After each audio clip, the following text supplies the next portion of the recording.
안녕하세요, 구독자 여러분. 9월 4일 수요일 밤입니다. 아, 제가 오늘 좀 일이 많았습니다. 아침에 한 5시 반에 일어난 것 같아요.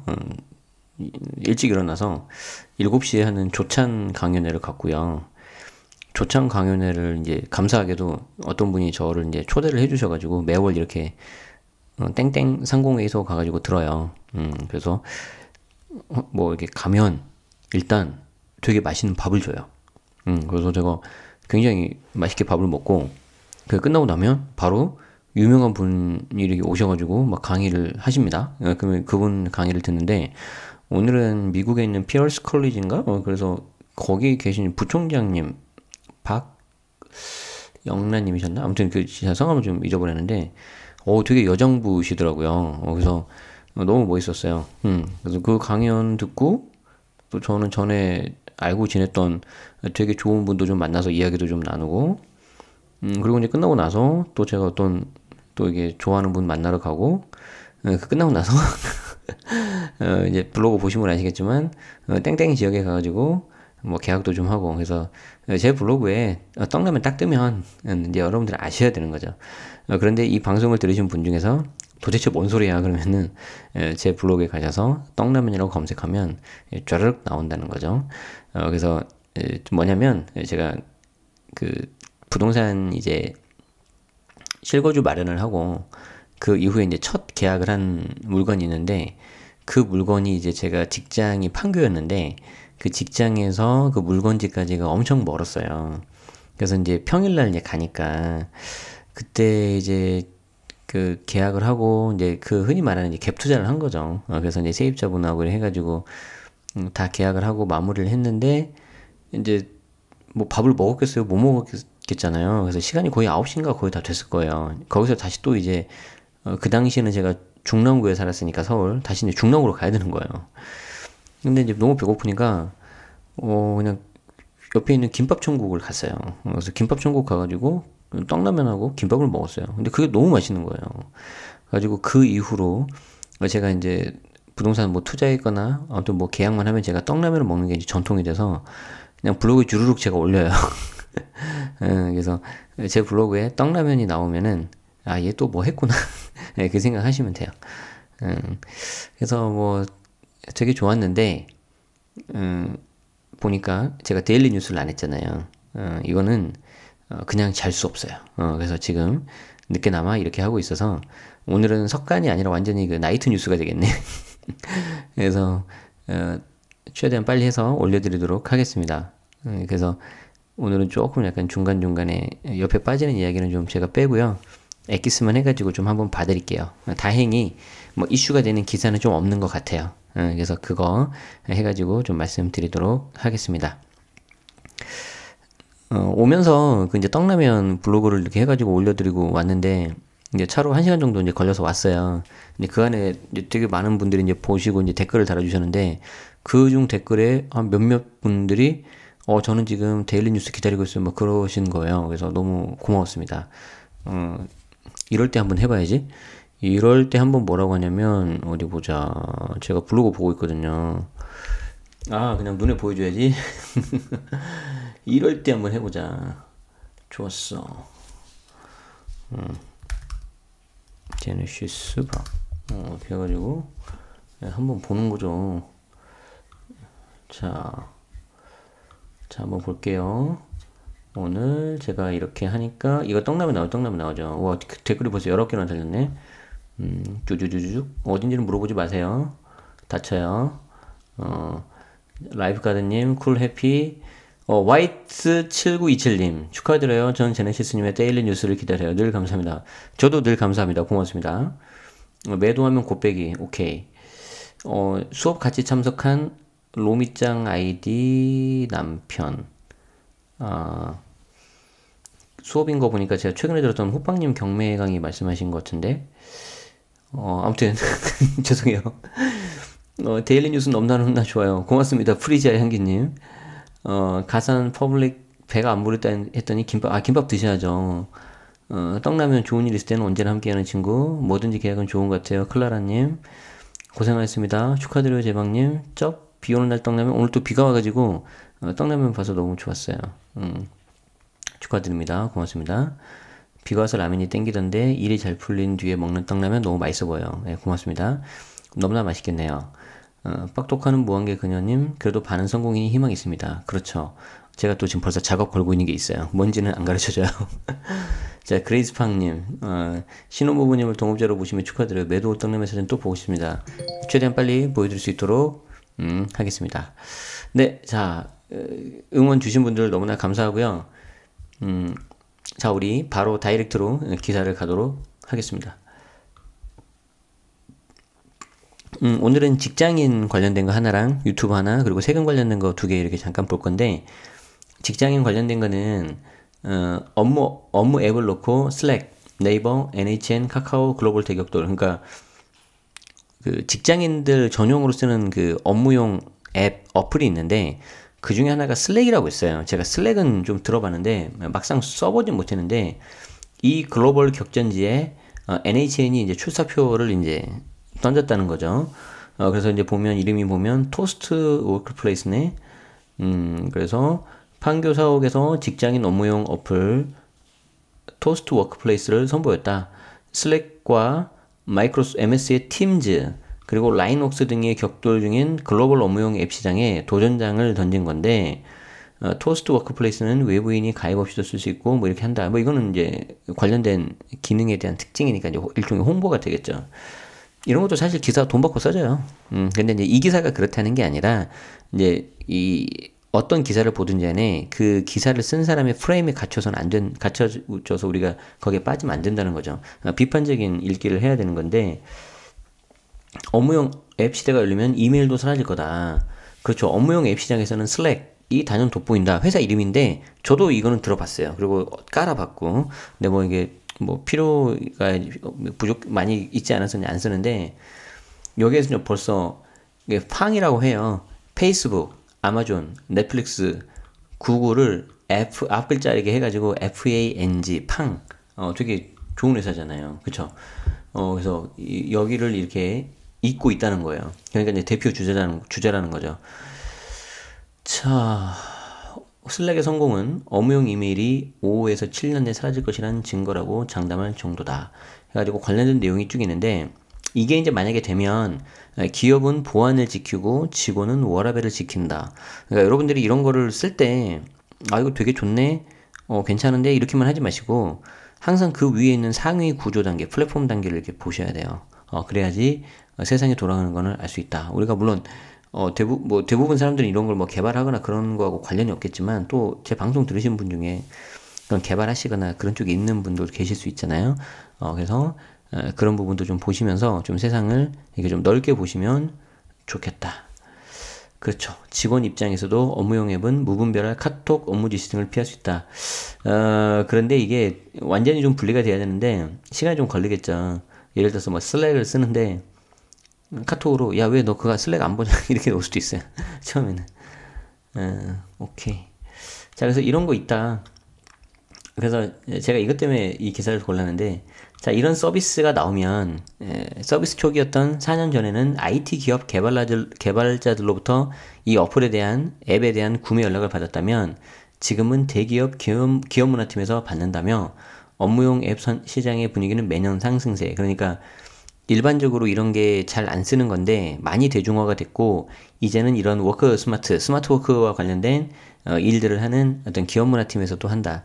제가 사실은 직장생활 하는 게 인사 업무랑 이 업무예요. 이 업무. 주 메인이.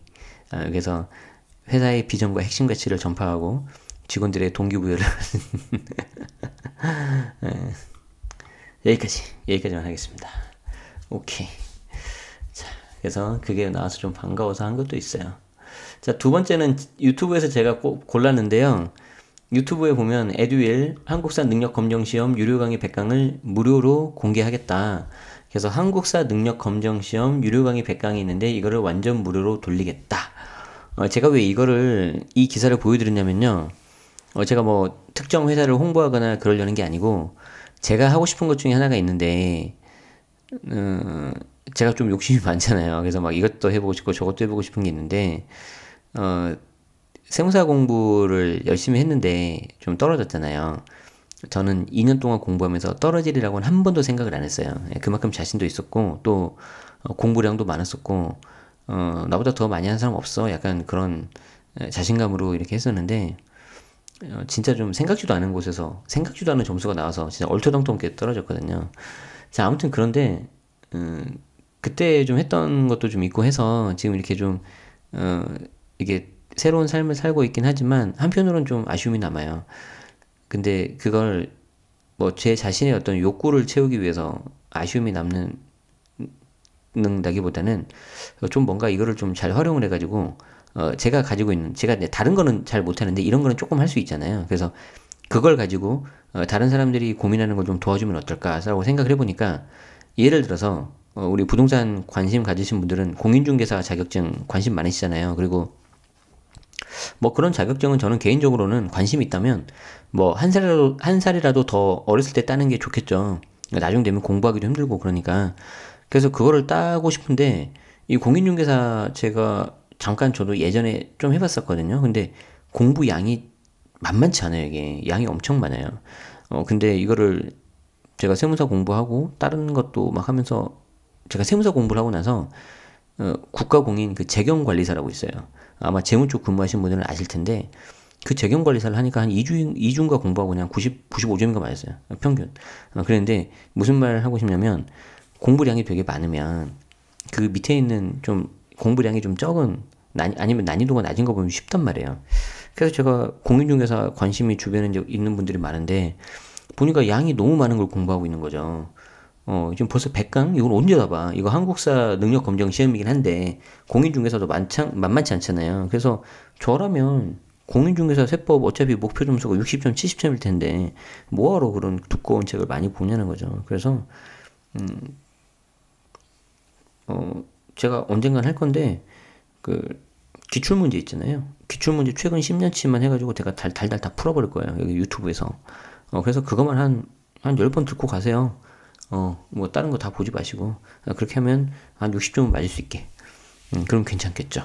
그래서 제가 이 에듀윌의 1타 강사가 되는 게 목표예요. 그래서 1타 강사가 공인중개사 세법 1타 강사가 된 다음에 내가 더 큰 회사를 만들겠다. 이런 포부가 있습니다.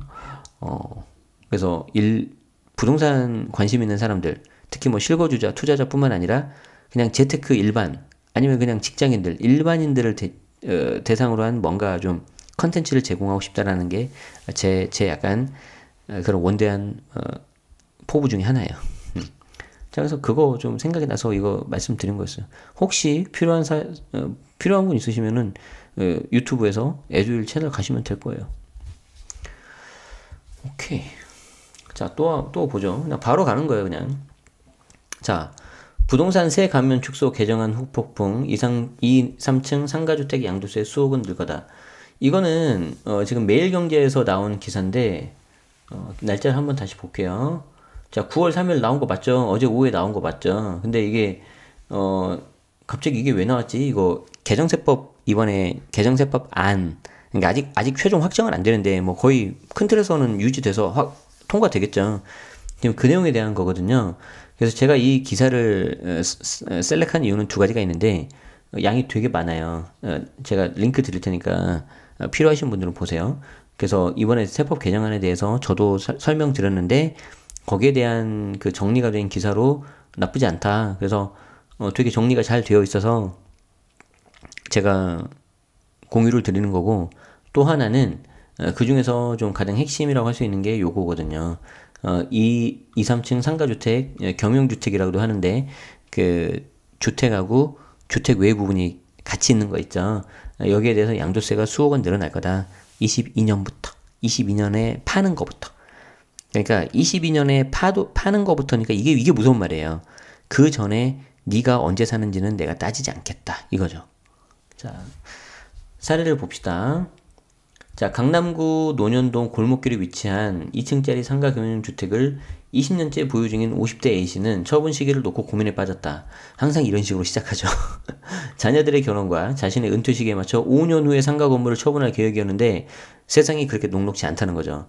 최근 세무사와 상담한 결과 이번에 발표된 세법 개정안으로 인해서 양도소득세가 기존보다 서너 배 이상은 늘어날 수 있다는 이야기를 들었기 때문이다. 자, 논현동 골목길에 위치한 상가 경영주택인데 그중 2층에서 거주하며 1층은 상가로 놔서 임대 수익을 얻어온 이 상가 경영주택을 처분을 해야 되고 처분해가지고 이걸 가지고 이제 서울에서 수도권 꼬마 빌딩으로 갈아타려고 한 거예요. 자, 꼬마 빌딩으로 갈아타야 되니까 여기에서 나온 현금이 거의 그대로 또 꼬마 빌딩으로 들어가야 되겠죠. 그리고 이제 거기에서 또 나오는 돈으로 뭐 대출이 있다면 대출 이자 원금 내야 되고 자기 생활비도 해야 되고 이제 이런 식으로 해서 좀 갈아타기를 계속 하려는 거예요. 그러니까 이분 입장에서는 50대이시잖아요. 50대이시기 때문에 또 이제 일이 없어지면은 어떤 뭔가 현금 흐름을 만들려는 그런 계획을 세우고 있는 건데 물론 뭐 이게 저보다 훨씬 더 여유 있으신 분 같은데 우리가 이제 이런 걸 보고 뭐 쓸데없는 걱정을 하나요? 뭐 쓸데없는 걱정이 뭐 세상 쓸데없는 걱정이 뭐 재벌 걱정, 연예인 걱정 그런 거 있다는데 아무튼 뭐 일단 우리가 이런 사람 입장일 수도 있는 거잖아요. 우리 여러분들 방송 들으시는 여러분들 전부 다 부자 돼서 우리 강남에서 만나기로 했잖아요. 그죠? 우리 그때 강남에서 꼭 정모합시다. 자, 그런데 이걸 이렇게 해서 이제 아무튼 수도권 꼬마 빌딩으로 이제 갈아타려고 하는데 갑자기 세금이 수천만 원에서 수억 원으로 늘어나 버리면 계획에 차질이 생길 수 있잖아요. 그쵸? 그래서 매도 시기를 앞당길지 고민하고 있다. 자, 또 나와요. 자, 경기도 성남시 분당에 3층짜리 상가 경영주택을 보유 중인 60대 B씨는 부럽다. 2, 3층을 주택으로 1층을 상가로 이용하고 있는데 해당 상가 겸용주택의 상가 면적과 주택 면적이 거의 1대1로 동일했다. 그러다가 2년 전에 세무사 상담을 통해서 1, 2층 사이 주택용 창고를 하나 설치하면은 상가 면적보다 주택 면적이 조금이라도 넓어지면은 전체를 주택으로 인정받아서 그 건물 하나만 있다면 그게 전체가 주택이니까 주택수가 하나면 1가구 1주택 비과세를 받을 수 있다는 거죠. 이해되시죠? 오케이. 그렇게 해서 이제 2년여간 세금을 아껴왔던 그지만 이번에 세법 개정안을 적용할 경우에는 이러한 규제 틈새를 이용할 수 없게 됐다는 거예요. 그래서 서울 일대와 경기도 분당 등 일대 건물주들의 세부담이 늘어나게 되는데 자, 우리가 앞에 사례 본 것처럼 주택 부분이 상가 부분보다 조금이라도 넓으면 전체를 주택으로 봐요. 그리고 다른 주택이 없다면 1가구 1주택 비과세를 받을 수가 있었고 1가구 1주택 비과세가 안 된다, 1가구 1주택 비과세가 되는데 9억이 넘는다 하더라도 9억 초과분에 대해서는 똑같이 장기보유 특별공제를 많이 받을 수가 있었는데 이제 이런 거 없어진다는 거예요. 주택면적, 상가면적 다 필요 없고 주택면적, 상가면적 다 필요 없고 주택은 주택, 상가는 상가. 그러니까 주택에 대해서만 비과세가 가능하고 상가에 대해서는 비과세가 안 된다는 거죠. 이해되시죠? 그렇게 돼서 세부담이 뭐 아까 말한 뭐 4배, 뭐 수천만 원에서 수억 원이 나오게 되는 거죠. 자, 이러한 상가 겸용주택은 대로변 도로에서 조금만 골목길에 들어오면 쉽게 찾아볼 수 있는데 청담동, 논현동 뿐만 아니라 신촌, 연남동 등에도 굉장히 좀 많이 있다는 거죠.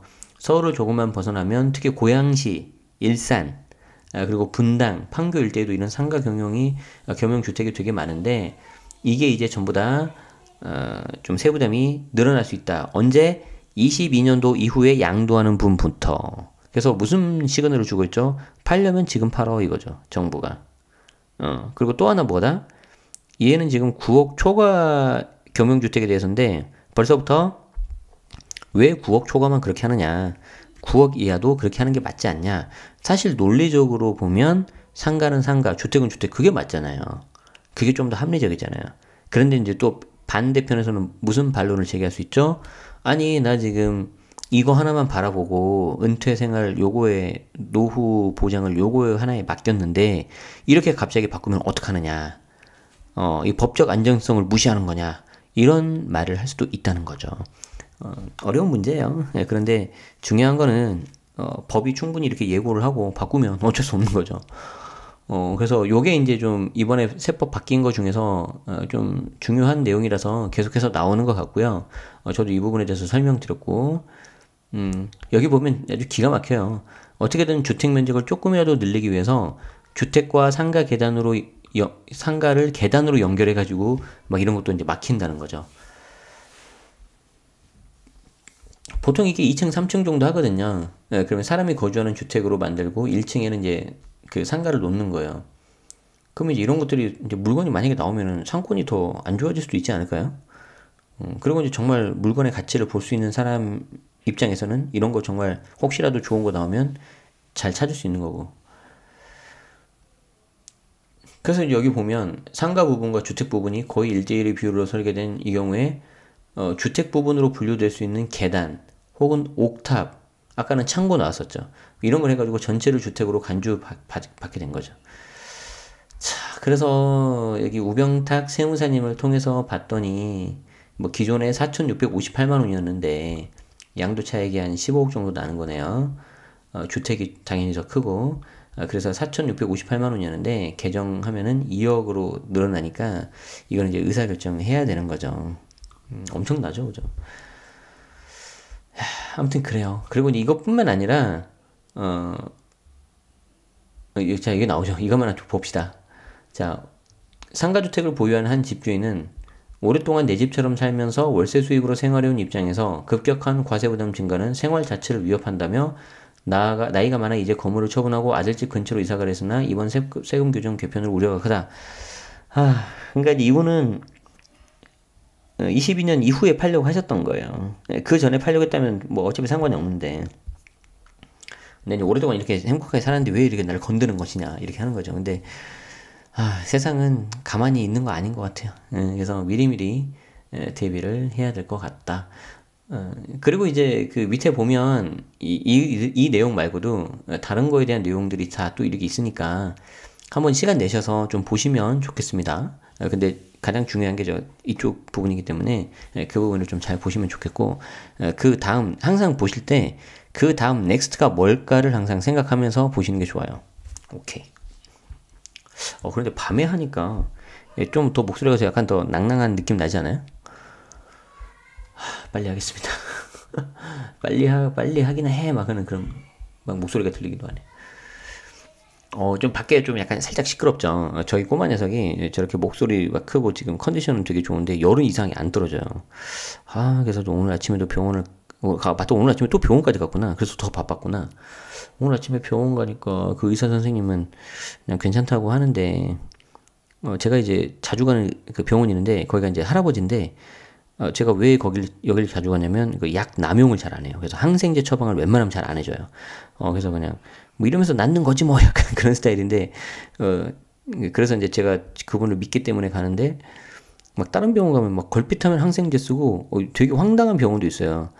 우리 와이프가 저번에 감기 걸려서 갔는데 와이프한테 그러는 거예요. 의사가 항생제 뭐 쓰는 방법이 있고 안 쓰는 게 있는데 선택하세요 이러잖아요. 무슨 의사가 진짜. 아유. 아무튼 그런데 열이 안 떨어져서 안 되면 또 내일 또 가봐야죠 뭐. 자, 오늘 마지막 기사 하나 더 보겠습니다. 지코노미 TV에 있는 건데 4억 세금이 5천만 원으로 증여의 마법. 제목을 되게 잘 뽑으신 것 같아요.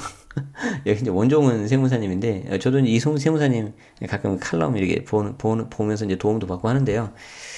영상이니까 자세한 거는 필요하신 분들은 영상 보시면 될 것 같고요. 이게 이제 상속하고 증여에 관한 건데 제가 이제 간략하게만 좀 설명드릴게요. 자, 뭐냐면 지코노미와 함께하면 흥미진진, 직방TV 절세의신도 흥미진진합니다, 여러분. 합방 한번 안 하나, 합방? 자, 재산을 무상으로 이전받을 때 증여. 그런데 이제 상속은 사망으로, 그리고 증여는 사망 이전에 살아생전에 하는 거죠. 이건 다 아시죠? 제 강의를 듣거나 유튜브 들으신 분들은. 자, 그런데 어떤 게 세금 측면에서 유리하냐? 자, 쉽게 이해하는 방법을 설명드리겠는데, 현금 100원 있다고 가정을 하자. 그리고 성년 자녀가 100명도 있다고 가정을 하자.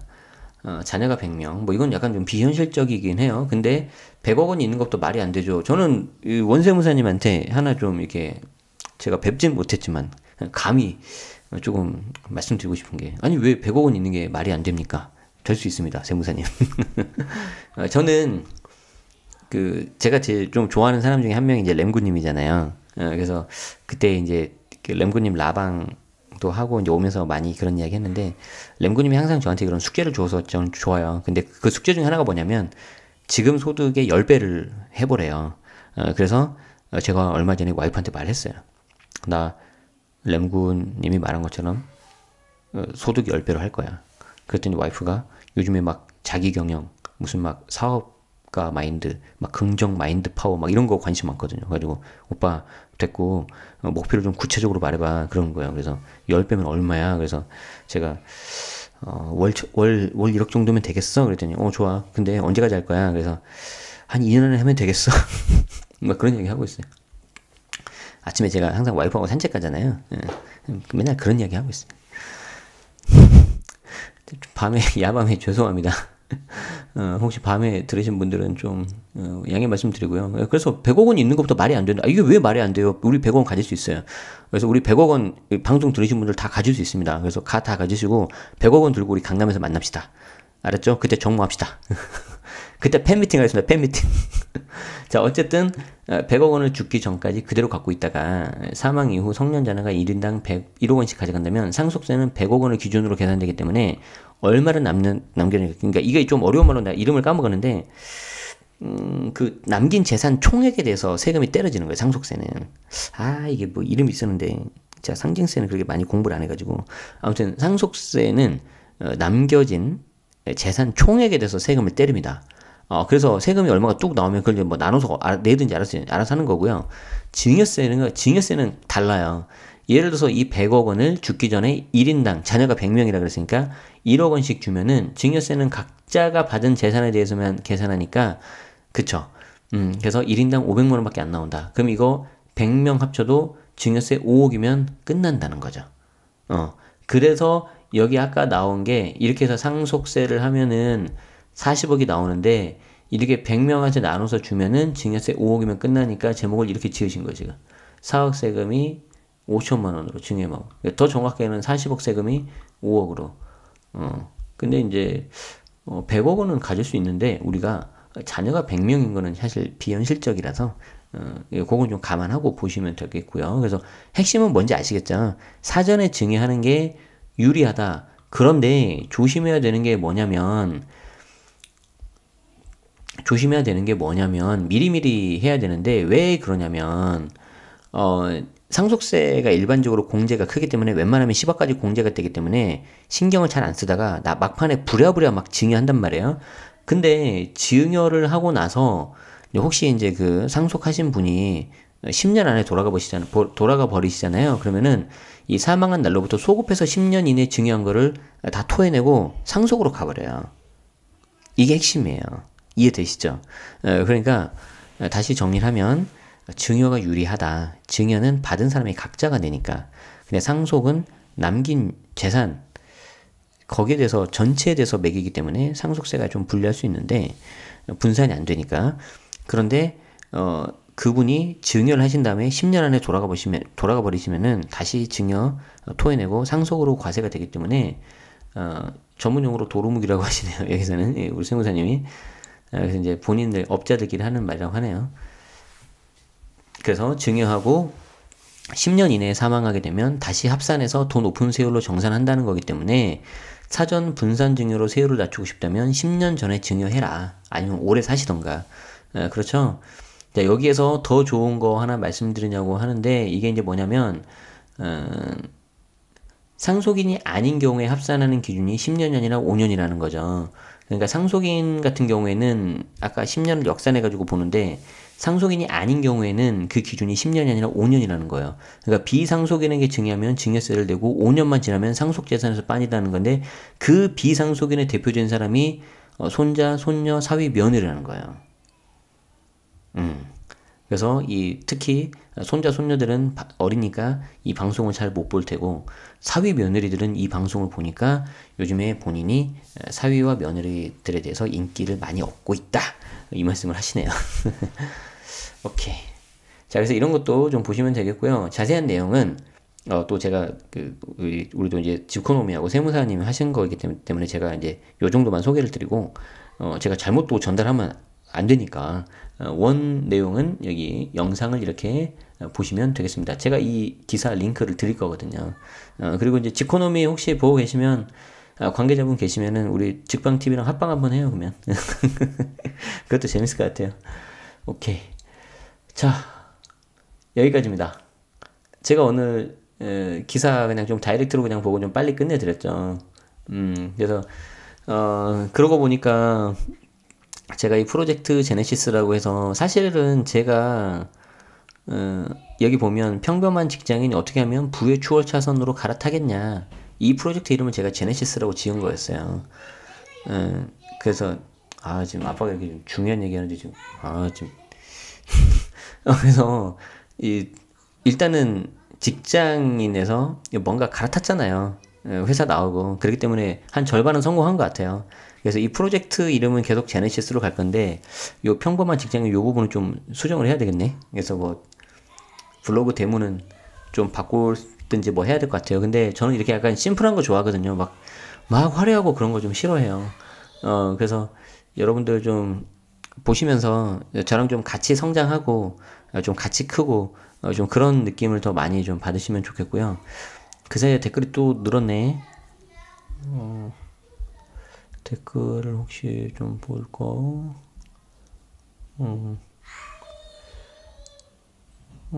오랜만에 떡라면.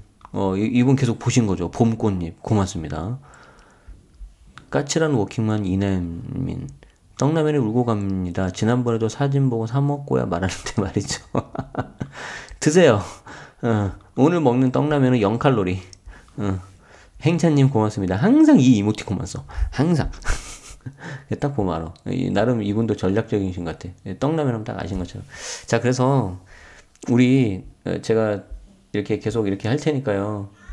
우리 블로그 보면서 또 제 유튜브 보면서 우리 같이 성장해서 강남에서 정모해요. 현금 100억 들고. 말했죠? 그러면 좋겠습니다. 맞다. 이거 안 할 뻔했네. 이거 정리해야지. 이렇다니까 정신이. 자, 정리 한번 할게요. 간단하게.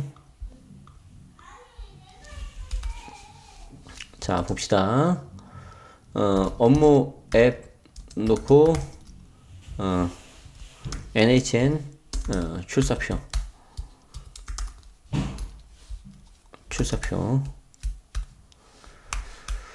자, 그래서 슬랙이 대표적 또 하나의 큰 시장이라는 거죠. 그래서 직원들 입장에서는 워라벨, 회사 입장에서는 보안이 강화된 게 강점이다. 저는 기업 문화팀에 있었었다. 이거 생각나서 했고요. 두 번째, 에듀윌 유료 강의를 무료로. 자, 그래서 제가 공인중개사 최근 10년 기출문제 무료로 해보겠다. 공인중개사 세법 1타 강사가 돼보겠다. 에듀윌을 먹겠다. 에듀윌보다 더 큰 회사.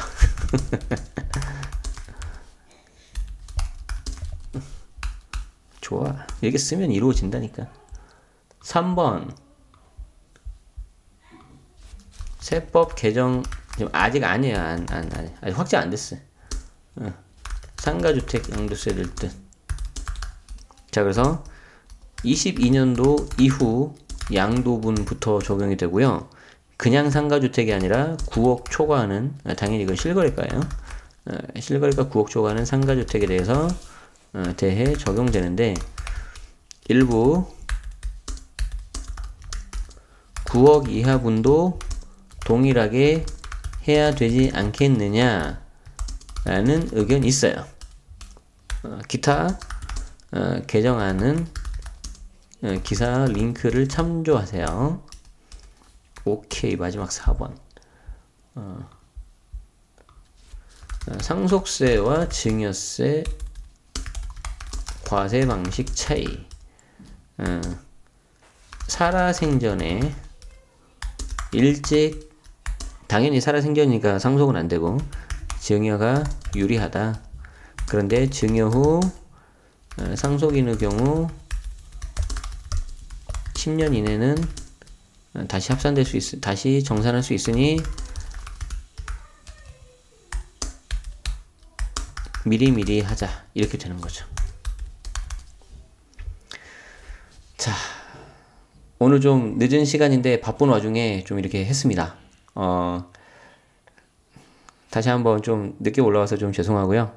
내일은 제가 수영 끝나고 가급적 오전 내로 빨리 올려드릴 수 있도록 하겠습니다. 자, 오늘 늦은 시간까지 들어주신 분들 감사드리고요.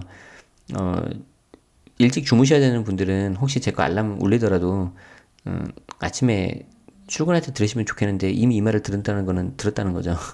그래서 오늘은 여러분들 하루 잘 보내셨길 제가 빌고, 저도 오늘 좋은 사람들 많이 만나고요.